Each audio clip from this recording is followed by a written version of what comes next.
राधे राधे सभी को। तो सारे कपल्स इस कहानी को एक साथ ज़रूर सुने। आखिरी में इस कहानी को सुनने के बाद अगर आपके आंखों से पानी ना आ गए फिर बोलिएगा, लेकिन हाँ, अकेले भी आप लोग देखेंगे तब भी अपने पार्टनर के बारे में सोच के ज़रूर आप रो देंगे, आपकी आंखें ज़रूर नम हो जाएंगी।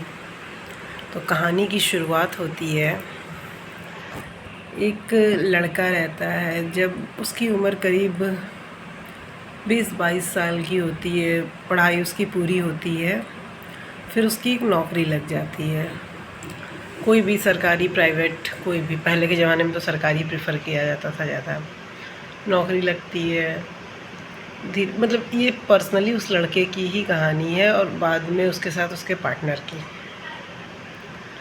फिर धीरे धीरे नौकरी लगती है, तो जैसे हम एक मिडिल क्लास होते हैं, अपने खर्च ज़रूरत के हिसाब से करते हैं और अपना कुछ सेविंग भी करते हैं ताकि हमारे फ्यूचर में काम आए। ऐसे ही वो आदमी भी करने लगा। 22 में नौकरी लगी, धीरे धीरे 25 में उसकी शादी होती है। किसी की भी शादी होती है तो शुरुआत के दिन बहुत अच्छे होते हैं, साल 2 साल एक दूसरे के साथ घूमना फिरना, हाथों में हाथ, खूब सारी बातें करना, सब कुछ बहुत अच्छे से जा रहा था। उसके बाद अचानक क्या, एक मतलब अच्छी खबर आई, दोनों के जीवन में बच्चा आने वाला था। फिर दोनों ने बहुत अच्छे अच्छे सपने संजोने लगे बच्चे को लेकर। धीरे धीरे समय निकलता गया, 9 महीने कब निकल गए, बच्चा आ गया, बेटा हुआ उस दंपति को। फिर बेटा, फिर दोनों धीरे धीरे बेटे का ही ख्याल रखना, कभी बेटे का ये, कभी बेटे का वो। फिर उम्र बढ़ती गई, जैसे तैसे वो इंसान 25 से 27-28 हो चुका था। पत्नी जो थी वो घर के कामों में, बच्चों में उलझ के रह गई।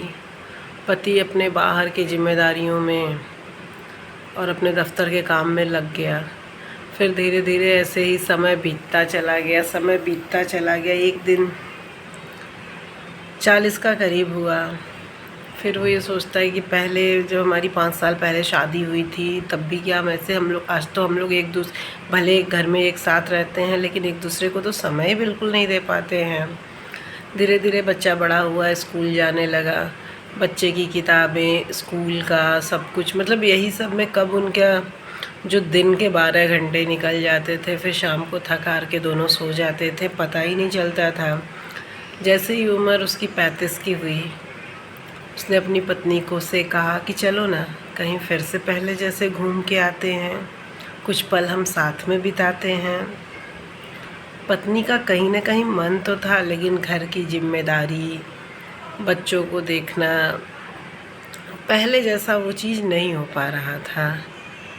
फिर ऐसे ही अकाउंट में शून्य की संख्या बढ़ती ही जा रही थी। भाई बचत करनी है, बच्चे की पढ़ाई में आएगा काम, बच्चे की शादी करनी है, बच्चे को ये करना है, बच्चे को विदेश भेजना है, मतलब बहुत सारी चीज़ें। इसलिए हम मिडिल क्लास बचत भी करते हैं। ऐसे ही करते करते दिन गुजरता गया, बीतती गई चीज़ें।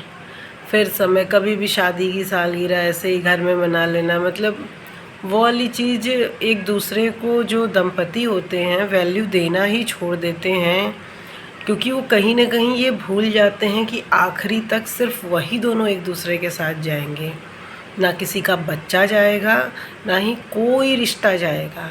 हर रिश्ता एक समय के बाद सिर्फ नाम का रह जाता है, लेकिन साथ सिर्फ और सिर्फ पति पत्नी का ही रह जाता है मरते दम तक। और सोचिए आपकी पूरा मरते दम तक साथ रहता है, मतलब जीवन के इतने साल एक साथ बिताते हैं, लेकिन एक दूसरे को वो समय कोई दे पाता है जो देना चाहिए एक्चुअल में। चाहे किसी भी दंपति में थोड़ा लड़ाई झगड़ा है तो कॉमन सी चीज़ है, कुछ भी हो, लेकिन किसी भी कठिन परिस्थिति में एक दूसरे का ही साथ हमेशा याद आता है। ऐसे ही धीरे धीरे फिर चीज़ें चलने लगी। फिर उसने कहा कि अरे अब तो मैं 40 का हो गया, 42 का हो गया, उसका भी चेहरे पे थोड़ी झुर्रियाँ आने लगी। अब वो अपने ऊपर ध्यान नहीं देती, पहले जैसे तैयार नहीं रहती, दिन भर बस काम में उलझी रहती है। कभी बेटे की फरमाइश, कभी मेरी फरमाइश, कभी पूजा पाठ, तो कभी कुछ कभी कुछ। चलो उसको ले चलता हूँ, कहीं घूम के आते हैं। फिर टेंशन, बच्चा किसके पास रहेगा, ये वो, ऐसे ऐसे फिर समय निकलता है। फिर उन लोगों ने बच्चा पढ़ने में बहुत होशियार था, बहुत गर्व भी उन दोनों को होता था कि हमारा बच्चा हमारा नाम करेगा। फिर ऐसे ही करते करते बच्चे को एक दिन उन लोगों ने विदेश पढ़ने को भेज दिया। विदेश में उसने अपनी पढ़ाई पूरी की, बहुत अच्छे ओहदे पे वहाँ पे उसकी नौकरी लग गई, वो वहाँ पे नौकरी करने लगा। फिर ये जो पति जी हैं, ये अचानक घर पे आते हैं ऑफिस से, सोफ़े पे बैठते हैं, एसी की ठंडी हवा लेते। ये कार्यक्रम तो खैर बहुत सालों से चलता आ रहा था, लेकिन इस दिन की बात कुछ और थी। आराम से और फिर से यही सारी चीज़ें सोचते हैं कि हमने एक दूसरे को समय कब दिया, सिर्फ हम एक दूसरे के साथ घर में नाम का रह रहे थे। एसी की ठंडी हवा खाते खाते अपनी पत्नी को आवाज़ लगाई, सुनती हो, चाय लेके आओ, दोनों साथ में बैठ के पियेंगे। पत्नी जी बोलती हैं कि ठीक है, दिया बाती का टाइम है, दिया बाती करके आती हूँ, फिर लेके आती हूँ। इतने में ही विदेश से बेटे का फ़ोन आता है। फ़ोन की घंटी बजी, फ़ोन इन्होंने उठाया। फिर उधर से बेटे ने बोला, हेलो पापा, कैसे हैं आप? पापा ने बोला, हाँ बेटा ठीक हूँ, तुम कैसे हो? सब हाल चाल हुआ, बातें हुई, सब कुछ। उसके बाद बेटे ने बोला कि पापा, मैंने लड़की पसंद कर ली है और मैं यहीं पे शादी कर रहा हूँ और यहीं पे सेटल हो रहा हूँ। और रही बात, आपने अकाउंट में इतने सारे पैसे अपनी, मतलब आप सोच सकते हैं कि एक मिडिल क्लास माँ बाप अपनी छोटी छोटी चीज़ों को, खुशियों को मार के ही पैसा बचाते हैं अपने बच्चों के लिए। उधर से बेटा बोलता है कि वो पैसे अब मेरे काम के नहीं, आप किसी अनाथ आश्रम में दान दे देना या खुद पे इस्तेमाल कर लेना, अब मैं इंडिया नहीं आऊँगा। बाप ने कुछ भी नहीं बोला, फ़ोन को चुपचाप रखा, फिर से सोफ़े पे बैठा। एसी की ठंडी हवा आती रही। तब तक उधर से पत्नी दिया बाती करके आती है, बोलती कि चाय अभी बना के लाती हूँ। उनको स्पर्श किया, उनका शरीर पूरा ठंडा और शिथिल हो चुका था। पत्नी को लगा कि एसी के सामने बैठे हैं इसलिए ऐसा हो रहा है। फिर पत्नी किचन में जाती है, चाय बना के लेके आती है, पति को देती है। पति का कोई रिस्पॉन्स नहीं होता है। उनके कंधे पे सर रखती है, शायद इतने सालों में इत्मीनान से पहली बार। देखती है ये तो बिल्कुल ठंडे हो चुके हैं। उसको समझ में आता, वो भगवान के पास दौड़ के भागती है, जो भी भगवान से अपनी प्रार्थना करना है करती है। फिर आती है, फिर उसको समझ में आ जाता है कि अब उसका कुछ भी नहीं बचा। वहीं कंधे पे सर रख के वो भी उन्हीं के साथ चली जाती है। इस कहानी ने हमें बस यही सिखाया, ठीक है बच्चे हैं, सबको ये सारे रिश्ते हैं, बहुत प्यारे हैं, हमें सबके लिए करना भी चाहिए। अब उनकी रिस्पॉन्सिबिलिटी क्या थी? बच्चे को पढ़ाना। अपनी ज़रूरतों को मार मार के बच्चे के लिए पैसा क्यों इतना जमा करना? जमा करो, बहुत नहीं कि अपनी ज़रूरतों को मारो। हम भी इंसान हैं, हमें भी घूमना फिरना सब कुछ। एक दंपत्ति की बात कर रही हूँ, कोई पर्सनली नहीं लेगा। सबको सब कुछ चाहिए।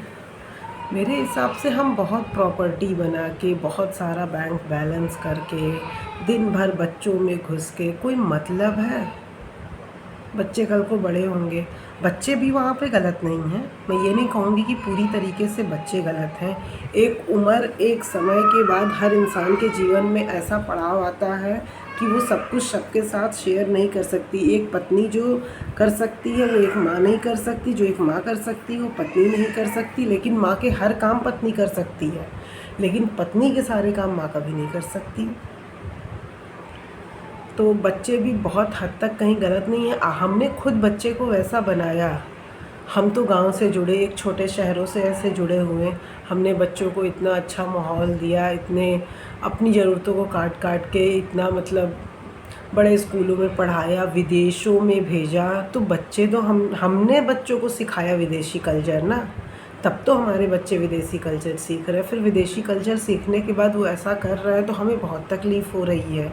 हम बच्चों को गांव से कब जोड़ रहे हैं, हम बच्चों को रिश्ते नाते एवरीथिंग कब संभालना कर रहे हैं। और ठीक है, चलिए मैं मानती हूँ कि सारी चीज़ें हम सिखा भी देंगे, बच्चा हमारे साथ भी रहेगा, तब भी क्या उम्र के उस पड़ाव में हम सब कुछ अपने बच्चे से शेयर करेंगे, या हर चीज़ क्या किसी का मन नहीं करेगा।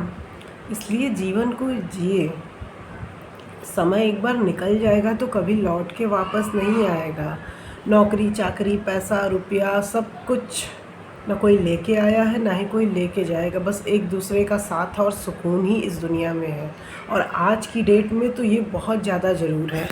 सबके पास पैसा है, कोई ऐसा नहीं, चाहे को सब बोलते कि अरे हम गरीब है, कोई गरीब वरीब अब नहीं रह गया है, सबके पास पैसा। कुछ भी सेलिब्रेट करना, लोग देखो महंगे होटलों में जा रहे हैं, केक कटिंग मतलब फलाना ठिकाना बहुत नॉर्मल सी चीज़ है, सभी लोग कर रहे हैं। तो ये गलत चीज़ है कि बहुत पैसा नहीं। घूमो फिरो, अपनी लाइफ को एंजॉय करो, एक अच्छा पल अपने साथ एक दूसरे के साथ बिताओ, और एक दूसरे को प्रतिदिन समय देने की कोशिश करो, तभी हमारा बच्चा भी सीखेगा। हम अपने बच्चे को सिखाएंगे कि उसको अपने जीवन साथी के साथ कैसा व्यवहार करना चाहिए। अगर आप लोग को ये कहानी अच्छी लगी हो तो प्लीज़ लाइक करिए, शेयर करिए, कमेंट करिए और सब्सक्राइब करिए। राधे राधे।